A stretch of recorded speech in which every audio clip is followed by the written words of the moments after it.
되기를 소망합니다. 오늘 요한복음 강의 25번째 시간입니다. 요한복음 강의 25번째 시간, 아버지의 증언이라는 제목으로 하나님의 말씀을 나누겠습니다. 우리의 참된 증언자 되시는 하늘 아버지께서 그의 아들 독생자 예수 그리스도에게 위해서 증언하셨어요. 그리고 우리가 그것을 믿는 거예요. 그리고 그 믿음이라는 것은 하나님을 사랑하는 것이고, 하나님을 사랑하는 자가 결국은 예수께서 하나님 아버지께서 증언하셨듯이 우리도 증언해 주실 것을 믿습니다라는 제목으로 오늘 말씀을 함께 나누었으면 좋겠습니다. 오늘 이 말씀들을 통하여 우리의 믿음을 다시 한번 확인하고 주 예수 그리스도의 앞에 무릎 꿇는 역사에 있기를 소망합니다. 예수님께 무릎 꿇으면 됩니다. 주 예수의 이름을 부르는 자, 그 이름 앞에 무릎 꿇는 자에게 예수께서 복된 삶을 허락하실 것을 믿습니다. 네, 한번 해보도록 하겠습니다. 첫 번째, 오늘 말씀을 들어보면서 키워드는 자기 PR이에요. 여러분, 자기 PR이라는 단어를 아시나요? 네. 예전에 한 수십 년 전부터 쓰던 현대의 포스트 모더니즘이 이제 들어오면서 사용하게 되는 자기 PR입니다.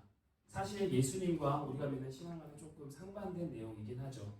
자기 PR의 춘추 전국 시대를 살아가고 있어요. 우리가. 그렇지 않습니까? 그러니까 모든 건 자기 PR을 해야 됩니다. 면접을 볼 때도 내 PR을 하세요.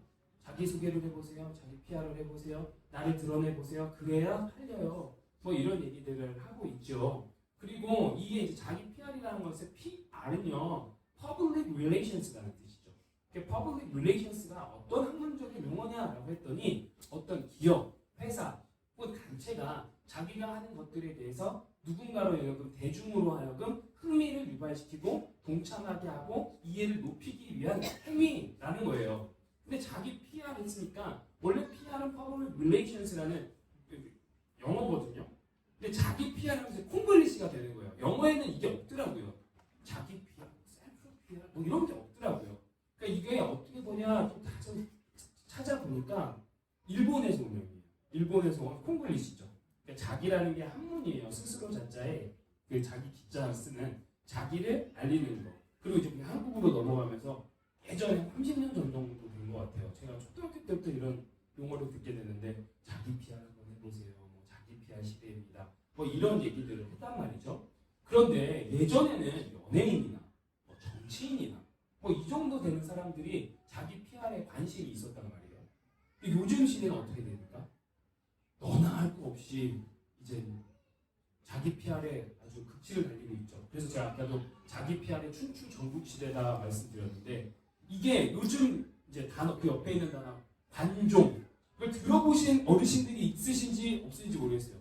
신조어예요. 관종. 관종이 뭐냐? 관심 종자라는 뜻이에요. 관심을 받기를 원하는 종자들. 이런 뜻이라는 거예요. 관종. 우리 젊은 사람들 중에는 관종병 이런 말도 있단 말이죠. 이 관종이 뭐냐면 자기 PR의 시대가 춘추 전국 시대를 넘어서 이제 그게 달아서 나 자신을 드러내는 것, 나를 유명하게 만드는 것이 중요한 시대고 그것이 흐름인 시대가 맞다라는 거죠. 볼까요? 유튜브 보십시오. 여러분 유튜브 어떻습니까? 어마어마하지 않습니까? 제가 유튜브를 보면 가끔씩 겁이 납니다. 우리 아이들이 유튜브를 볼 때 이게 거침없이 들어오거든요. 하나님을 배격하고 예수 그리스도를 부인하는 내용들이 얼마나 많은지 몰라요. 그리고 나를 드러내려고 그렇게 막 온갖 별 얘기들도 다 하고 행동들도 다 하는 걸 볼 수 있어요. 그리고 또 그 유튜브 조회수 늘리려고 하다가 죽는 사람도 가끔씩 있잖아요. 자극적인 얘기들, 자극적인 행동들. 심지어는 이제는 자기 강아지 밥 먹이는 것까지도 유튜브 올려가지고 그 조회수가 몇백만이 되더라고요. 이런 시대를 우리가 살고 있단 말이에요. 인스타그램은 어떻습니까? 뭐 이제 어른 세대들은 페이스북이라고 하더라고요. 그러니까 페이스북은 중년 이상이 하는, 저부터 이상이 하는 거고, 인스타그램 또 젊은 사람들이 하는 건데, 우리 교회도 제일 처음에 한 게 인스타그램이에요. 인스타그램으로 저희 교회 홍보를 했단 말이에요. 인스타그램 보면 어떻습니까? 다 내가 뭐 했다, 내 얘기, 내 사진, 나 생각, 다 그런 얘기들 하고 있어요. 물론 그 중에 개 중에 예수 그리스도의 복음이 전해지기도 해요. 좋은 통로가 되어서 활용이 돼야 돼요. 그렇기 때문에 저희도 미디어 사역을 열심히 지금 준비하고 실행하고 있거든요. 근데 인스타그램을 봐도 그냥 그냥 내 얘기하고 내 자랑하고 나 유명하게 만들기 위해서 혈안이 되어 있단 말이에요. 며칠 전에 동부에서 사역하는 전도사 후배랑 통화를 하는데 그 친구가 이제 미디어에 좀 관심이 많아요. 얘기를 하다 보니까 그래요. 형님, 미디어의 끝판왕은 트위터입니다. 그러더라고요. 트위터. 여러분 동의하시는지 모르겠지만 그렇더라고요. 그 친구가. 트위터는 그냥 문자적으로 문자를 계속 글을 올리는 거거든요. 한 문장 두 문장 올리는 건데 무슨 말이든 다 한다는 거예요. 그러니까 거기에 있으면요, 트위터에 있으면요, 이거 정신병자들 너무 많다는 생각이 드는데 어떻게 이런 생각들을 할 수 있지? 그래서 그냥 끝도 없이 원웨이거든요. 거기는 커뮤니케이션이라는 게 거의 없거든요. 그냥 나는 이렇게 생각하고 딱 한 장 올리고 하는 거예요. 그래서 예전에 트럼프 대통령도 트위터 엄청 많이 했잖아요. 자기 그 트위터에 자기 생각들, 정치인들 자기 생각들. 근데 딱딱한 그게 진리가 되는 세상이 와버렸어요. 어쨌든 간에 모든 사람들이 자기 유명세를 위해서 혈안이 되어 있는 이 시대를 살고 있습니다. 저도 이걸 고민하면서 우리 교회 유튜브 사역을 보면은 되게 조심스러워요. 많은 교회들이 유튜브나 채널을 보면은 누가 제일 많이 나와요? 담임 목사님이 제일 많이 나와요. 어쩔 수가 없어요. 그러면 까딱하면 담임 목사님이 연예인 되는 세상에 와버린 거예요. 나는 감추고 예수 그리스도만 드러나게 소망하는데 이 선을 지킨다는 게 참 쉽지가 않구나. 가끔 조회수를 보게 되면 거기에 집중하는 이유가 뭘까? 나는 무엇을 위해서 이걸 보고 있지? 이런 생각들이 들 때가 있더라는 거죠. 참 정말 이 시대가 정말 신앙을 지키며 살아가는 거, 또 예수님을 위해서 산다고 말하지만 그대로 살아가기가 참 약간 쉽지 않은 세상입니다. 제가 여기 인스타 하시는 분들 잘못됐다고 얘기하는 게 아니에요. 네, 오해는 마시고 어쨌든 우리는 이런 세대를 살아가고 있다는 거예요. 그런데 이런 시대가 지금만 있었냐? 그렇지 않더라고요. 창세기에서부터 이런 시대는 있었어요. 여러분 바벨탑 사건 아시죠? 창세기에 이렇게 얘기하죠. 11장 4절에 또 말하되 자 성읍과 탑을 건설하여 그 탑 꼭대기를 하늘에 닿게 하여 우리 이름을 내고 온 지면에 흩어짐을 면하자 하였다. 바벨탑 사건이 나와요. 사람들이 이제 멸망당하기 싫어서 하나님 하늘 꼭대기까지 닿아서 내가 하나님이 되고자 하는 거예요. 왜 자기 PR 관종이 위험하냐라고 하냐면 왜 내가 유명해져야 되고 나를 드러내는 것이 위험하냐고 하냐면은 나에 있는 자리에 예수 그리스도가 있어야 되는데 그 예수 그리스도에 어느 순간 나로 바꿔버립니다. 이게 위험해요. 근데 이게 바벨탑 시대에도 있었다는 거예요. 바벨탑이 하나님을 닫기 원해요. 왜요? 내가 하나님의 자리에 있고 싶었던 거예요. 죄의 근원도 잘 보면은 뭐가 됩니까? 나 자리에 내가 주인이 되려고 하는 거예요. 하나님의 통치가 있어야 되는 그 자리에 내가 있고자 하는 거에서 죄의 근원이 시작됩니다. 바벨탑도 그렇습니다. 쌓고 뭐라고 합니까? 우리 이름을 내고 유명해지고 싶은 거예요. 온 지면에 내 이름을 알리고 싶은 거예요. 여러분들은 어떠세요?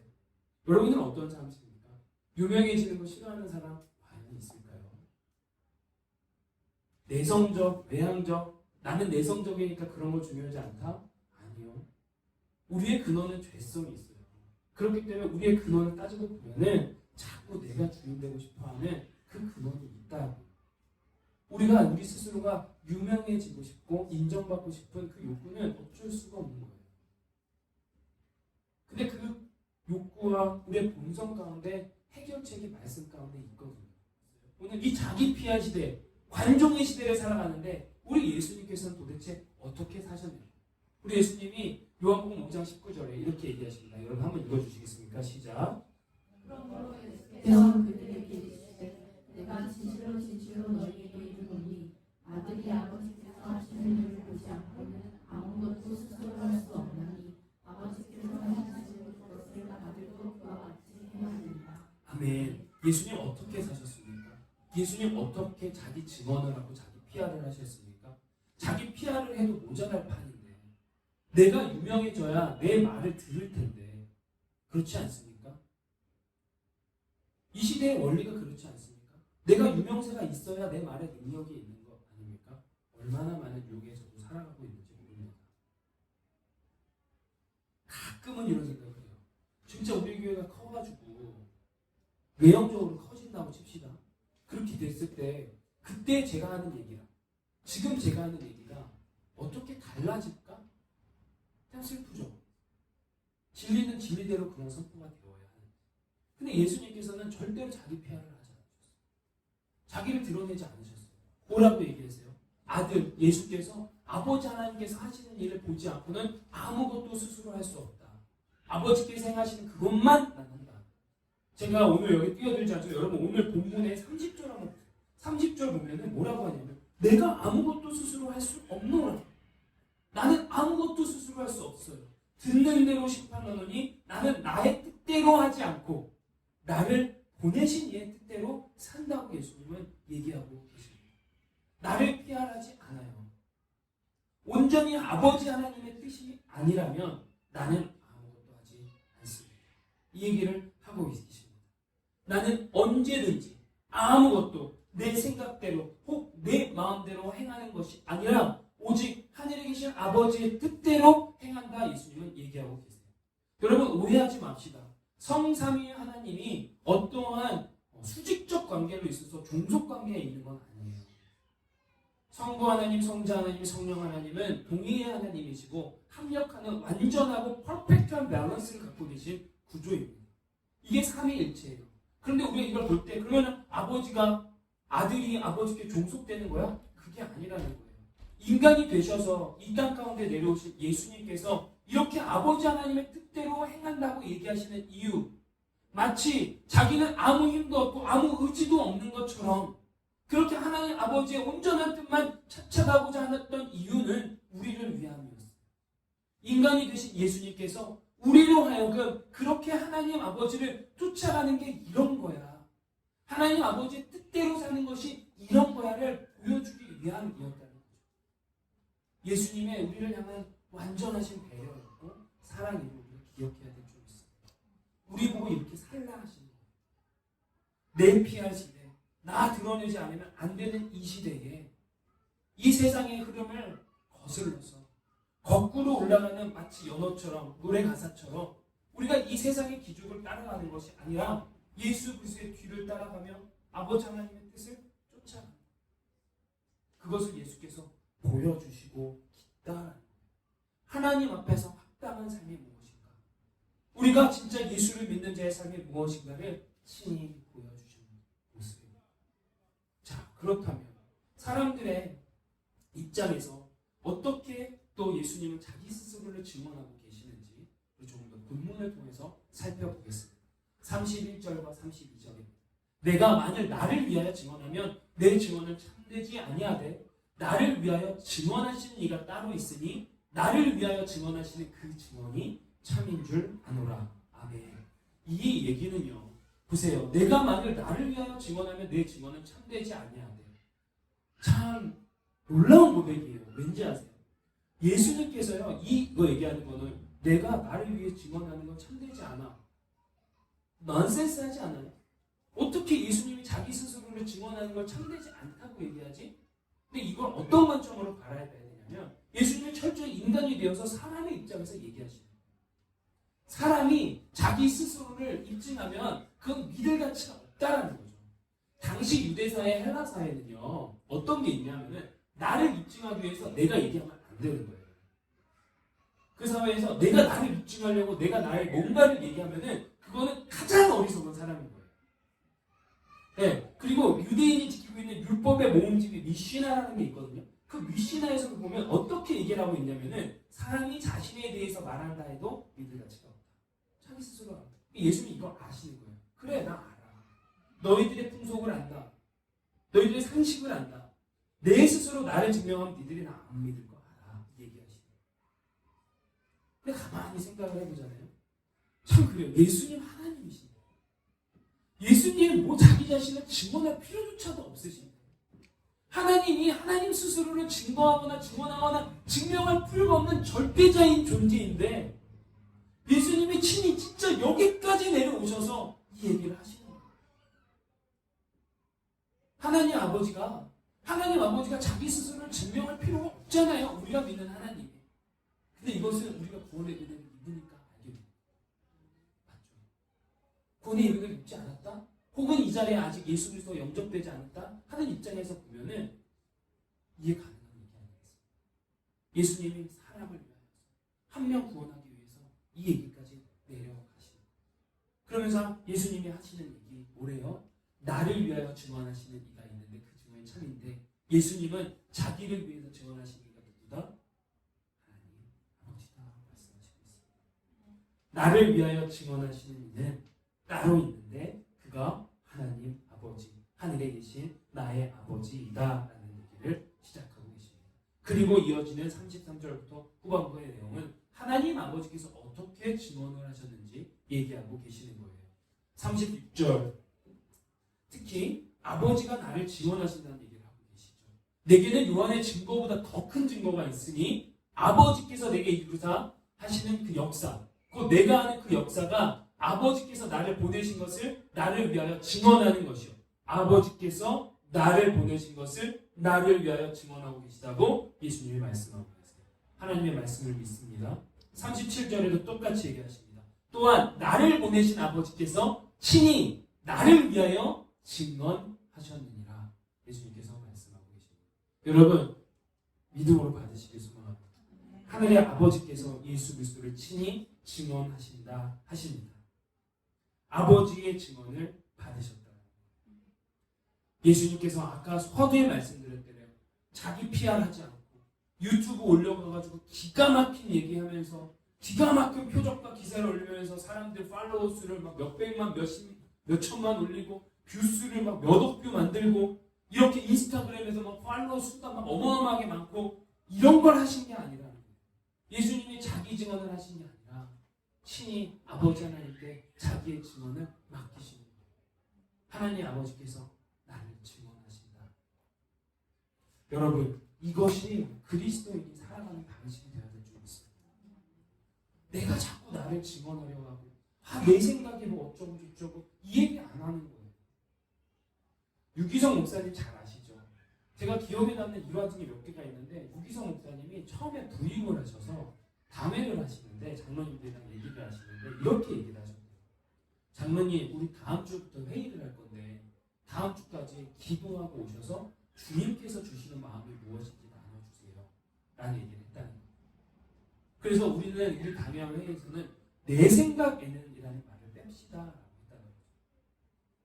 그래서 그 교회에서 내 생각이라는 이런 단어가 이제 없어졌다는 얘기를 하더라고요. 기도했더니 하나님께서 주시는 마음은 이렇습니다. 그리고 그 마음이 우리 가운데 주시는 마음이라면 동일하게 주실 줄 믿습니다. 이것이 우리 그리스도인이 살아가는 방법 아닐까라는 거예요. 조금은 급하고 조금은 빨라야 될 것 같은 그 순간에도 하나님께서 말씀하시는 게 맞다라고 하면 그 기다릴 줄도 아는 것, 그것을 우리는 온유라고 해요. 온유가 다른 게 아니에요. 믿음은 온유한 거예요. 하나님을 믿는다는 것은 내 생각이 아닌 하나님의 생각으로 채우는 거잖아요. 그렇죠? 그럼 그 믿음은 온유함이에요. 온유함은 막 성을 내지 않는 거, 그거는 현상일 뿐이에요. 성을 내지 않는 것 이전에 뭐가 있는 거냐면은 잠잠히 하나님의 뜻을 기다리는 거예요. 그렇기 때문에 급하게 성내지 않는 거예요. 급하게 내 뜻대로 말하지 않는 거예요. 저도 계속 체크하고 점검해야 될 것 같아요. 우리도 함께 이렇게 점검해야 될 것 같아요. 우리 생각이 있다고 해서 바로 얘기하는 것이 아니라 진짜 이것이 하나님께서 주시는 마음인지 체크하고 또 그때 얘기할 때 우리 가운데 화평함이 이루어진다는 거예요. 다윗이요 온유함에 대해서 얘기를 해요. 시편 37편에 다윗이 고백합니다. 그러나 온유한 자들은 땅을 차지하며 풍성한 화평으로 즐거워하리다. 아멘. 다윗이 왕자를 자기 피하라고 자기 능력 내세우고 자기 막 싸움 잘하고 힘 있다는 걸로 해가지고 가까스로 해서 어거지로 해서 구테타에서 오른 자리입니까? 아니죠. 십수년 동안 하나님께서 분명히 약속하셨는데 이루어지지 않으시고 그 고생하고 쫓겨다니고 죽을 위기를 면하고 이런 상황 가운데서 다윗이 결국 어느 순간에 하나님께서 다윗을 증언하시고 증명하신 거예요. 그리고 하나님께서 그를 왕위에 올리셨어요. 그리고 다윗이 고백하는 거예요. 온유한 자들은 땅을 차지하며 풍성한 화평으로 즐거워하리다. 너무 재밌는 게 마태복음 5장 5절에 산상수훈에서 뭔지 아십니까? 예수님께서 온유한 자는 그 땅을 기업으로 받는다. 이 땅은 뭡니까? 영적인 땅. 우리가 살아가는 이 영적인 땅을 온유한 자가 받는다는. 다시 한번 정리할까요? 믿는다는 건 뭡니까? 온유함. 믿는다는 건 뭡니까? 내가 나를 증언하는 게 아니라 하나님이 나를 증언하게 하시는 것. 내가 나의 뜻을 내는 것이 아니라 하나님의 뜻이 내 삶 가운데 이루어지는 것. 그것을 겸손하게 기다리는 것, 그것이 온유한 자 되시기를 소망합니다. 온유함으로 하나님의 그 귀하시고 풍성하고 부요한 그 영적인 땅을 누리시는 저와 여러분 되셨으면 좋겠습니다. 답답하지만 가는 거예요. 여러분이 갔으면 좋겠습니다. 조금 더디지만 느리지만 그래도 그렇게 함께 갔으면 좋겠습니다. 그리스도의 삶은 아버지의 증언을 받는 삶이에요. 그러면 이제 하늘 아버지께서 어떻게 예수님을 증언하셨는지 내용을 한번 살펴보도록 하겠습니다. 하나님 아버지께서 예수님을 증언하셨던 방법은 본문에서 첫 번째 세례 요한이라고 합니다. 한번 33절 이어서 읽어주시겠습니까? 시작.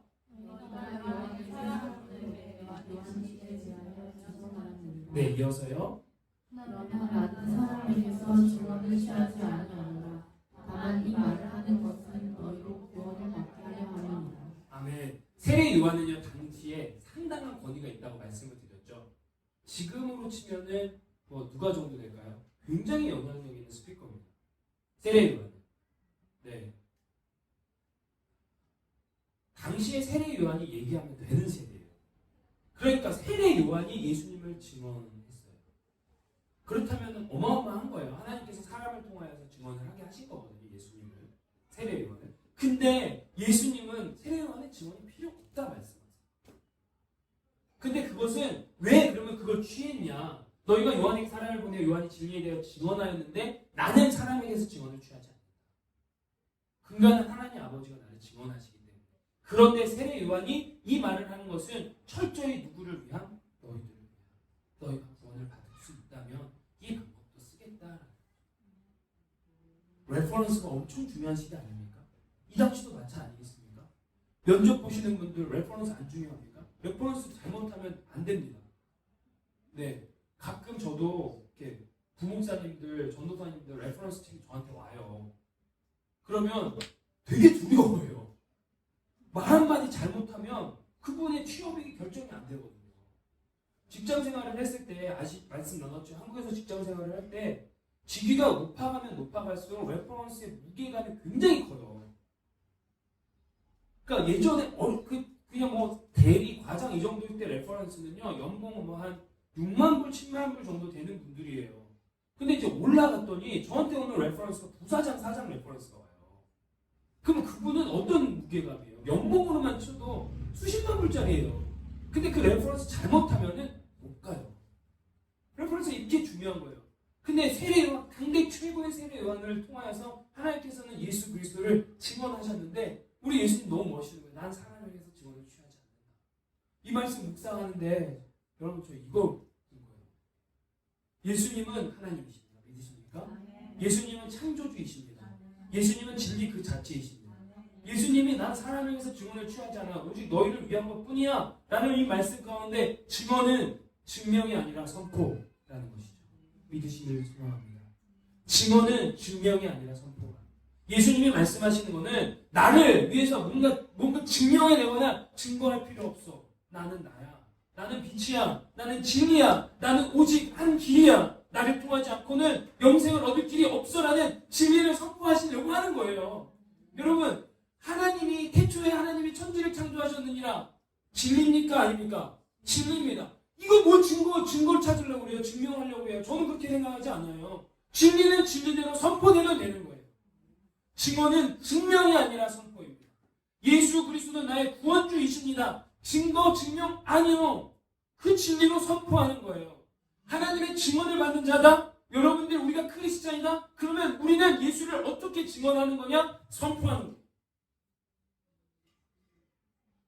예수님이 살아있어? 아이 와봐. 뭐 여기 가가지고 몇천 년 전에 과학이 이렇게 되고 저렇게 되고 뭐 케미칼이 어떻게 되고 저렇게 되고 이게 아니라는 거예요.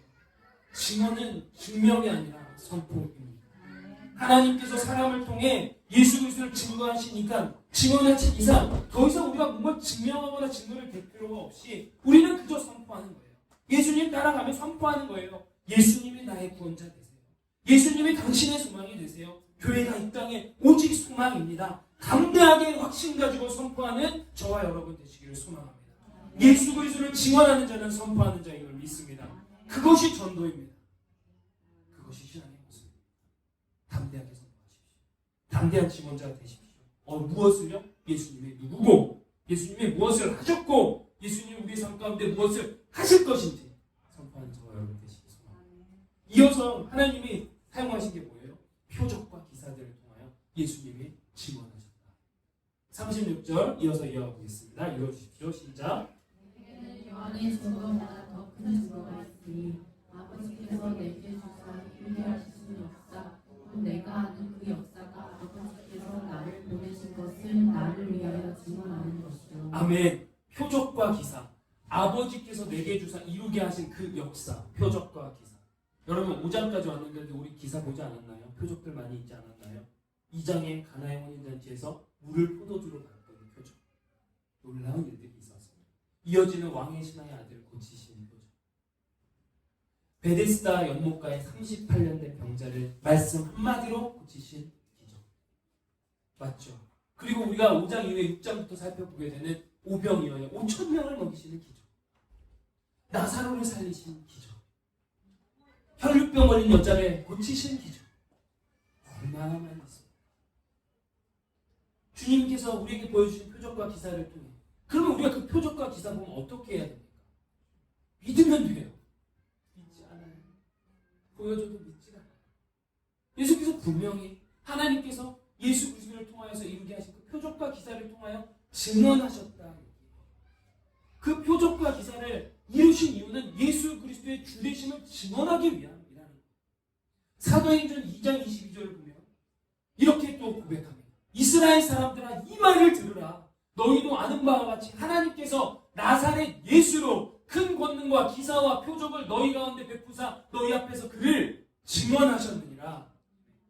예수님께서 하나님께서 주신 그 권능으로 표적과 기사를 통하여서 예수님을 증언하셨다.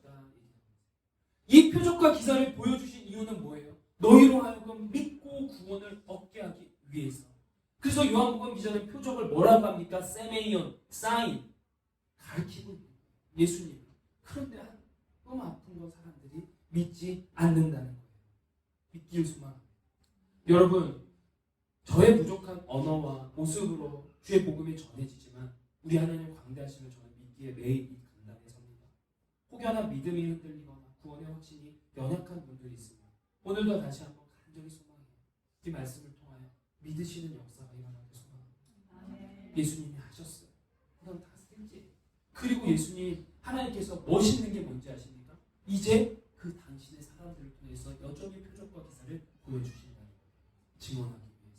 두 사도가 오래 있어 주를 힘입어 담대히 말하니 주께서 그들의 손으로 표적과 기사를 행하게 하여 주사 자기 은혜의 말씀을 증언하시니. 믿으십니까? 아멘. 주님께서 표적과 기사를 보여주셨어요.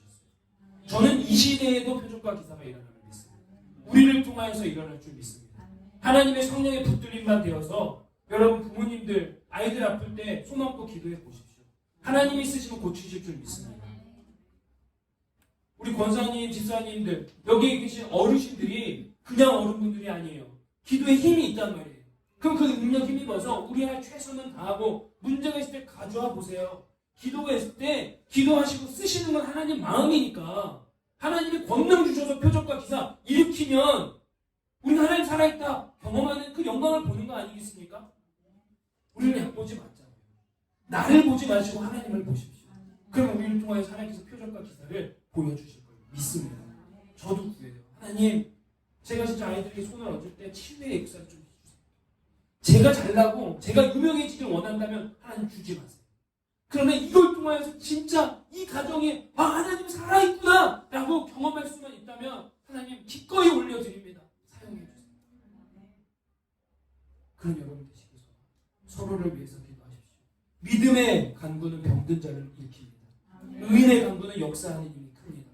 자, 그러면 표적과 기사들이 진짜 많은데 진짜 큰 기적과 표적이 뭘까요? 가장 큰 기적과 표적은 뭐냐 이거예요. 우리의 삶을 통해 볼 수 있는 그게 있다라는 거니까요. 그게 뭡니까? 내가 예수를 만났더니 변했다. 이거만큼 강력한 표적과 기사는 없어요. 표적과 기사, 흔히 말하는 이벤트는 스탑! 그 시점의 얘기예요. 그러나 내가 예수님을 만났어요. 만나고 나서 변한 모습은 어때요? 후원의 개념이에요. 흘러가는 거예요. 계속적으로 내 삶을 통하여서 보여내고 증언할 수 있는 거 아니겠습니까? 바뀌길 소망해요. 여러분, 예수님 만나면 변합니다. 사람 안 변한다고 얘기하죠. 그러나 저는 조건이 있어요. 예수님 만나면 100% 변합니다. 제가 경험했어요. 제가 변한 걸 믿고 있어요. 제가 지금 변하고 있어요. 그리고 우리 청년들 중에 예수를 영접한 자들이 변하고 있고 그걸 고백하고 있어요. 한 청년한테 이런 얘기를 하는 거예요. 제가 이랬어요. 아, 진짜 예수 믿으면 삶이 바뀝니다. 그럼 보통 일어나는 단어는 우리는 이제 아멘 이러는데 한 청년이 이랬다는 거예요. 목사님, 벌써 바뀌었어요. 아멘. 아멘. 여러분 어떠십니까? 믿으면 바뀝니다. 벌써 바뀐 거 맞죠? 아멘. 그 바뀐 삶 살아가는 거예요. 조금 부족해도. 남편과 아내 얘기를 요즘 제가 많이 하지만 부부관계에 있어서 아내분들이 보통 이런 얘기를 하죠. 맞는 말인데 되게 듣기 싫게 말하면 잔소리라고 하더라고요. 맞는 말인데 기분 나쁘게 얘기하는 게 잔소리래요. 틀린 말이 하나도 없어. 그러니까 이제 어머님들이 나는 틀린 말이 하나도 없어. 나는 틀린 말 안 해. 난 맞는 말만 해. 근데 기분이 나쁜 거야. 그러던 어느 날 이분이 예수님을 만나서 교회를 가기 시작했네. 그리고 났는데 남편이 와서 얘기를 하는 거예요. 아내한테. 야, 하나님이 살아있긴 한가 보다. 왜? 네가 바뀐 거 보니까. 할렐루야. 이게 정말 놀라운 표적과 기사 아니겠냐. 변하지 않을 것 그 사람이 예수를 만났다니. 아무것도 안 바뀔 것 같은 내 상황이 예수를 만나니까 바뀌면서 내가 예수를 바라보게 됩니다. 말로만 듣고 귀로만 듣던 그 하나님 아버지가 이제 내 삶 가운데 보이기 시작합니다. 이게 가장 큰 표적과 기사. 여러분들, 우리는 이미 표적과 기사를 행하는 자임을 믿습니다. 여러분들 삶을 통하여 바뀐 삶으로 예수 그리스도를 증언하시기를 소망합니다. 우리 마지막으로 이 하나님이 뭘로 증명하셨냐? 성경을 통하여서 예수 그리스도를 증언하셨다 해요. 37절 한번 읽겠습니다. 시작. 또한 나를 보내신 이는 나를 위하여 증언하셨느니라. 너희는 아무 때에도 그 서로 듣지 못하고 그 영상을 보지 못하였으며. 아멘. 성경을 통하여서 증언하는 거예요. 또 이어서 가볼까요? 그 말씀이 너희 속에 거하지 아니하니 이는 그가 보내신 이를 믿지 아니함이라. 성경을 통하여서 거했는데 안 해요. 그리고 유대인들에게 직접적으로 이제 얘기하세요. 니들이 성경에서 영생을 얻는 줄 생각하고 영생을 그렇게 성경을 연구하였거니와 이 성경이 곧 내게 대하여 증언하는 것입니다. 아멘. 하나님께서 성경을 통하여서 예수 그리스도를 증언하셨습니다. 성경의 전체적인 띠이 뭡니까? 지저스 크라이스트. 예수 그리스도. 구약 성경을 보면요. 300번 이상 예수 그리스도의 메시아 예언이 나와요. 332번이라고 얘기하시는 분들이 있고요. 선지서만 해도 300기가 넘다고 말하는 분들. 그렇게 수두룩 빽빽 창세기 때부터 예수 그리스도에 대해서 예언해. 보세요. 창세기에 보세요. 어때요? 여자의 후손 이야기부터 복음이 나오지 않습니까? 맞지 않습니까? 모세를 통하여서 막 예언했잖아요. 맞지 않습니까? 그러니까 예수님이 또 모세 이야기를 해요. 내가 너희를 아버지께 고발할까 생각하지 말라. 너희를 고발하는 이가 있으니 곧 너희가 바라는 자 모세니라. 모세를 믿었더라면 또 나를 믿었으니 이는 그가 내게 대하여 기록하였음이라. 그러나 그의 글도 믿지 아니하거든 어찌 내 말을 믿겠느냐 하시니라. 예수님은 모세 이야기도 하시는 거예요. 모세 오경이 우리를 위한 말씀이라는 거예요. 모세 오경은 율법에 대한 이야기인데 모세 오경을 잘 보세요. 출애굽기에 6월절 어린 양이 누구를 입혀합니까? 메시아. 그렇지 않습니까? 3대 절기도 그래요. 속죄일도 그래요. 반석에서 문을 나는 것도 예수 그리스도를 예표하고 있어요. 그렇지 않습니까? 그리고 성막의 모양도 그렇습니다. 또 저기 장대 위에다 노뱀다라는 것도 예수 그리스도를 직접적으로 예표하고 있어요. 진짜 창세기부터 시제까지 계속 지속적으로 예수 그리스도를 예표하고 있는 거예요. 그런데 성경 안에서 예수 그리스도를 찾으면 영생을 얻는 건데 이 사람들이 성경을 죽어라 연구한다면서 그 영생이신 예수 그리스도를 찾지 않고 남의 거 어만하게 긋고 있다 얘기하고 계시는 거예요. 믿지 않는 거예요. 또 모세가 뭐라고 얘기합니까? 나와 같은 선지자가 훗날 일어난다고 얘기해요. 믿으라고 얘기합니다. 그 얘기한 거예요. 그런데 너희들이 왔는데 믿지 않다. 무수한 증거가 성경에 존재하고 있어요. 근데 저는 이 성경 말씀을 우리 가운데 예수 그리스도 증언으로 주신 하나님을 너무 사랑해요. 이 성경이 아니었으면 어땠을까 싶어요. 믿음이 가끔 흔들려요. 맞습니까? 저는 목사인데 자주 저는 하루에도 12번씩 왔다 갔다 하는데 여러분들은 저보다 안지 모르겠지만 저는 그래요. 근데 그 흔들릴 때마다 눈물 나게 감사할 때가 뭐냐면 말씀으로 기어 들어가는 거예요. 그러면 그 말씀을 저를 붙잡아 주세요. 여러분, 제가 3분 메시지를 드리는 것은요, 철저히 첫 번째는 저를 위한 거예요. 제가 그 3분 메시지를 준비하면서 매일매일 하나님을 만나요. 그 흔들리는 마음들을 그 말씀 가운데 잡아주세요. 그리고 그걸 여러분들께 나누는 거예요. 부족하지만. 이 성경을 우리에게 주신 게 얼마나 큰 놀라운 일인지 모르겠어요. 그러고 더욱 재밌고 감사하고 엄청난 은혜는 이 성경이 믿어집니다. 성경이 읽혀지고 무슨 얘기하는지 안다는 것, 그것이 우리에게 주신 놀라우신 은혜가 아닌가 싶습니다. 여러분, 말씀과 기도밖에 없습니다. 흔들릴 때 말씀 붙잡는 겁니다. 말씀으로 들어오세요. 안 되시면, 그래서 3분 메시지 드리니까 들어만 보세요. 뭔 얘기 하는지. 들을 때 또 믿음이 세워질 줄 믿습니다. 이 무수한 증언이 있어도 받지 않아요. 증거 부충분입니까? 아니에요. 증거가 부족해서 그렇습니까? 아니에요. 완악한 그들의 마음 때문에 하나님이 이렇게 요한을 통하여서, 표적과 기사들을 통하여서, 성경을 통하여 당신의 아들 독생자 예수 그리스도를 증언함에도 믿지를 않아요. 완악한 그들의 마음 때문에. 40절에 예수님이 말씀하세요. 읽어봅시다. 시작. 그러나 너희가 영생을 얻기 위하여 내게 오기를 원하지 아니하노라. 나는 사람에게서 영광을 취하지 아니하노라. 다만 하나님을 사랑하는 것이 너희 속에 없음을 알았노라. 너무 슬픈 거예요. 여러분, 예수님의 마음에 좀 동화가 되십니까? sympathize라는 단어가 있죠. 공감, feeling, 동정의 마음, 긍휼의 마음이 같이 공유가 되십니까? 다만 하나님을 사랑하는 것이 너희 속에 없음을 알았노라.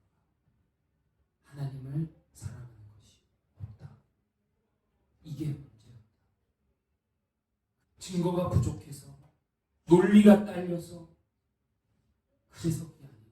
왜냐? 당대 최고의 세례 요한을 대답도 눈으로 반드시 보면 그 표적과 기사들을 보여줘도, 그리고 그렇게 수천 년간 그렇게 생명을 걸고 연구했던 율법 성경을 줬음에도 불구하고 하나님을 사랑하는 것이었고 그 마음 가운데 완악해서 믿지를 않는다. 로마서 1장 20절에 사도 바울은 분명히 온 천지 만물에 하나님을 알만한 것들을 뒀다 얘기합니다. 핑계치 못한다 얘기합니다.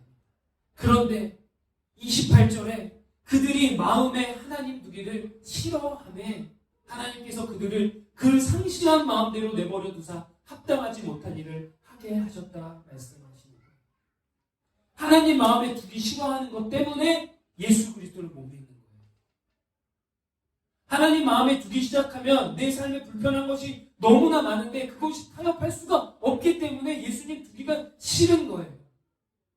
나는 저 사람 정말 미워해야 되고 죽고라 미워해야 되겠는데 예수님 마음에 들어오기 시작하면 사랑해야 하기 때문에 너무 힘든 거예요. 하나님을 왕으로 모셔야 되는데 난 내가 왕이 돼야 되기 때문에 자기 피해를 살고 관종의 시대를 살아가는 이 시대이기 때문에 내가 주인이 돼야 하기 때문에 나는 결코 내 자리를 하나님 앞에 양보할 수 없습니다라는 것이에요. 그렇기 때문에 눈을 막고 귀를 막는 거예요. 여전히 지금도 설교를 들을 때 내가 원하는 거 들으면 좋은 거고 은혜 받은 거고 내 마음 찔리고 아프면 그게 상처가 되는 거고 그건 은혜가 안 되는 거라고 재단하고 있는 우리의 모습이 있다라는 거예요. 하나님 마음에 두기 싫어하니까. 하나님 마음에 두기 싫어하니까. 내 마음대로 얘기해야 돼. 내가 시원하니까. 내 마음대로 살아야 그게 맞으니까. 내 소견에 옳은 게 대로 해야 되니까. 그러니 자꾸 내 생각에는 하는 것이 우리의 삶 가운데 멈춰 오르는 거 아니냐라는 거예요. 내가 맞아. 내 말이 다 맞아. 그런 게 어디 있어요? 하나님 말이 맞지. 하나님 마음에 두기 싫어하니까. 안 믿는 것, 우리의 완악함, 하나님 싫어함, 거부함이 문제랍니다.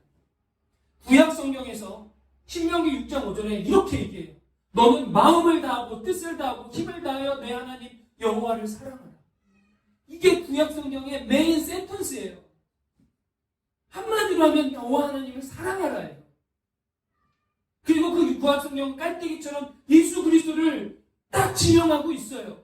그럼 신약성경의 주제는 뭐예요? 예수 그리스도예요.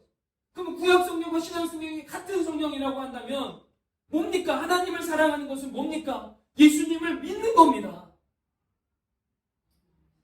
예수님을 믿는 것이 하나님을 사랑하는 것입니다. 아니요. 성경 그러지 않아요. 아니 왜 자꾸 성경을 바꾸려고 하세요? 나를 바꿔야지. 아멘. 구약 성경은 우리에게 주신 성경은 하나님 사랑을 하는 거예요. 하나님 사랑하는 거 하나님을 마음에 두는 거예요. 하나님을 마음에 두는 것은 예수님을 믿는 거예요. 여러분 진짜 구원을 받고 교회에 오는 것이요 교리 믿는 얘기가 아니에요. 우리의 마음 평안 찾으려고 오는 게 아니라고요. 그냥 몇 푼 주고 나서 비행기 티켓 사듯이 구원 티켓 사는 그게 아니라고요. 그게 아니라는 얘기를 오늘 예수님은 자기 증언을 통하여 하시는 거예요. 안 믿어. 완악하니까 하나님을 사랑하는 것이 마음에 어때요? 이 마음이, 이 말씀이 저를 얼마나 치는지 몰라요. 저라고 자유할 것 같습니까? 우리의 삶 가운데 내가 하나님을 사랑하는 모습이 얼마나 없는지 보게 됩니다. 예수님을 믿는다면서도 하나님을 사랑하는 모습이 없는, 본질적으로 같은 거예요. 하나님을 사랑하는 것은 예수님을 믿는 거예요. 그러면 이 세상을 사랑하면 예수님을 믿는 겁니까? 아니죠. 예수님을 믿으면 이 세상을 사랑하는 게 아니라 하나님을 사랑하게 돼 있어요. 여러분, 하나님을 사랑하는 역사와 은혜가 여러분 가운데 엄청나게 부어지기를 소망합니다. 내가 사랑할 수가 없잖아요. 내가 믿는 게 아니라 말씀드렸잖아요. 성령 하나님이 역사를 하셔야 믿어집니다. 그래야 사랑을 하는 거예요. 그러니까 계속 제가 성령을 구하십시오 하는 이유가 그거예요. 예수님을 믿어야 되기 때문에. 모든 콘텐츠들이 다 자기 자랑하고 자기 사랑하고 자기를 추구하고 자기만을 드러냅니다. 그런데 그런 가정 가운데 우리는 인정을 받고 싶어 합니다. 예수님을 인정받게 해드리고 싶은 마음은 없습니다. 설교를 준비할 때마다 점검하는 게 하나가 있습니다. 이겁니다. 내가 예수님 증거한다 하면서 나를 드러내는 거 아닌가? 내가 예수님을 빌미로 해서 그냥 내가 하고 싶은 일 막 하는 거 아닌가?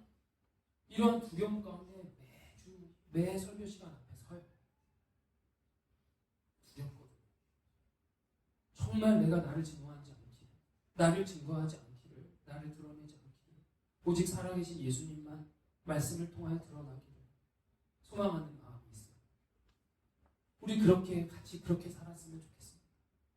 말씀을 마무리하겠습니다. 여러분, 누구를 증거하고 증언하며 사시겠습니까?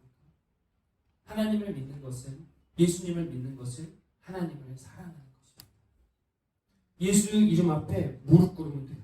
그렇기 때문에 예수 그리스도인들이 예수님 무릎 앞에 꿇으면 복을 주신다 얘기하셨어요. 그리고 온유함으로 내 영광이 아니라 이제부터 하나님의 영광을 구하는 거예요. 스스로 피하라는 게 아니라 진짜 우리가 예수를 증언하며 살아가는 거예요. 그렇게 될 때 하나님께서 당신의 아들 예수 그리스도를 증언하셨듯이 이제 우리도 예수 그리스도 앞에 복종하고 무릎 꿇고 그 이름을 부르고 믿으며 나아갈 때에 하나님 아버지께서 친히 우리를 증언해 주실 것을 믿습니다. 증언받는 삶 되시기를 다시 한번 존귀하신 예수님의 이름으로 축복합니다.